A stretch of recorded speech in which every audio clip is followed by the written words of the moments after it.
Bonjour. Aujourd'hui, je vais vous parler de priorités pour les médias chez vous, dans vos quartiers. Pourquoi je trouvais ça important? Parce que jusqu'à maintenant, la plupart de mes capsules puis de mes annonces sur mon programme électoral traitent des grands enjeux de la municipalité. C'est vraiment des priorités, mais ils ne sont pas tous là, les priorités, évidemment. Puis je trouvais ça important de vous en parler parce que je le sais qu'il y a des priorités plus locales, des priorités de quartier, dont certains font partie même des affaires courantes de la municipalité.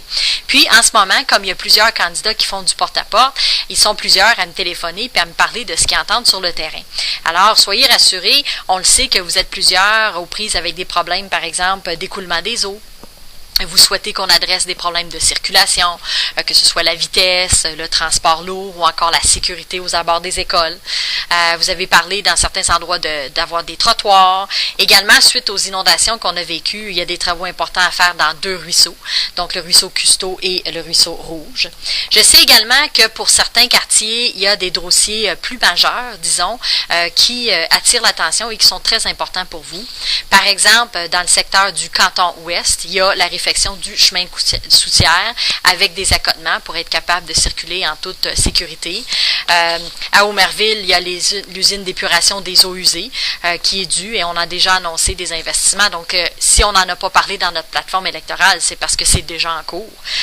Au niveau de la section centre-ville, commerce, il y a eu beaucoup de discussions par rapport à la réfection de la rue Sherbrooke avec l'ajout de trottoirs, la synchronisation des lumières. C'est quelque chose qu'on va regarder dans le plan triennal des mobilisations. Puis il y en a plusieurs autres. Également, on est plusieurs à avoir été interpellés par différentes associations.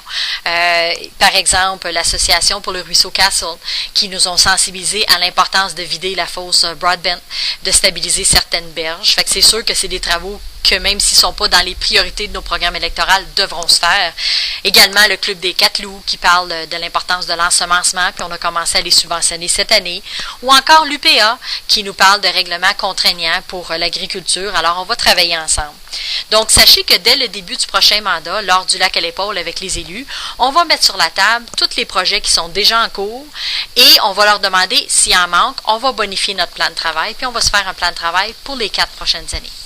En terminant, plusieurs candidats m'ont parlé de la possibilité de créer un comité de quartier.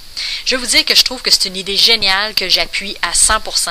En 2005, quand j'ai été élue conseillère, j'avais créé un comité de quartier, mais les citoyens ont vite perdu intérêt parce que c'était le seul district qu'il y en avait, d'une part, puis il n'y avait pas vraiment de pouvoir d'influence officielle. Mais si c'est la volonté de l'ensemble des conseillers et conseillères, ça me fera plaisir de mettre ce genre de structure-là en place.